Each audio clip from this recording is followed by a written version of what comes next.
Before we get started, I'm using the same file that I used in the previous lesson, and that's blendingmodestestlab.psd. Go ahead and open that up. I've also already explained all this stuff down here.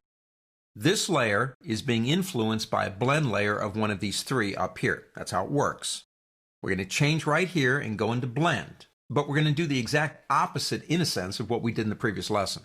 In the previous lesson, we looked at darken blending modes. In this lesson, we're going to look at lighten blending modes. So if we come up here, blend is what we're changing.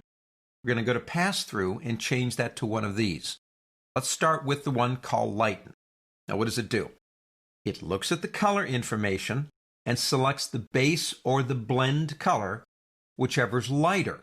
So if we go into lighten, you'll notice how it's lightening each one of them up. So it looks at the blend and it looks at the base. And whatever color is lighter wins. The next one is called screen. Now in screen, again, it looks at the colors and multiplies the inverse of the blend and base colors. That's kind of fun to think about, isn't it? What it's doing, it's overall lightening an image up. I mean, I look at it as a very common lightening trick. And so if we click on screen, you'll notice that this one especially just looks lighter. Not anything else, it just looks lighter. This one is really taking on the color of the cyan, almost washing it out. And on this one, based on how this area gets darker, influences it almost exactly the opposite of the previous lesson. Now we're concentrating on lighter areas, not darker. Next one, color dodge. It looks at the color information and brightens the base color to reflect the blend color.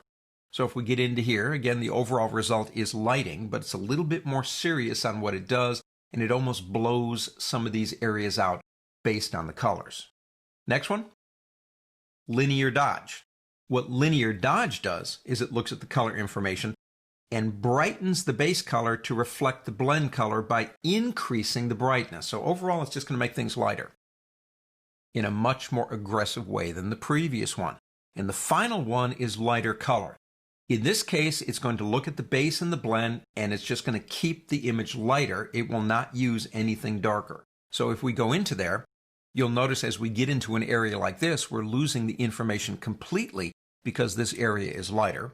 This color, in terms of its brightness, is very similar to a lot of these colors in here, but most of these other areas, it's lighter, so they're gone.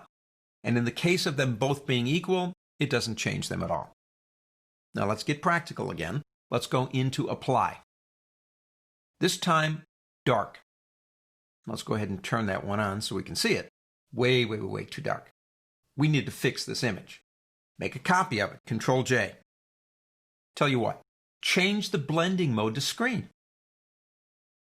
It's lighter, and I do like it, but it needs more, so make another copy, Control J. It already has the screen attached to it. Getting better, I'm going to do it again. Control J again. Every time we do it, it will use the screen and make it lighter and lighter and lighter. Let's say that we don't like it at this point, it's too light, but on the previous one we did it was too dark. Well, that's when you go into opacity on the last one and just pull it down a little bit to get it exactly where you want.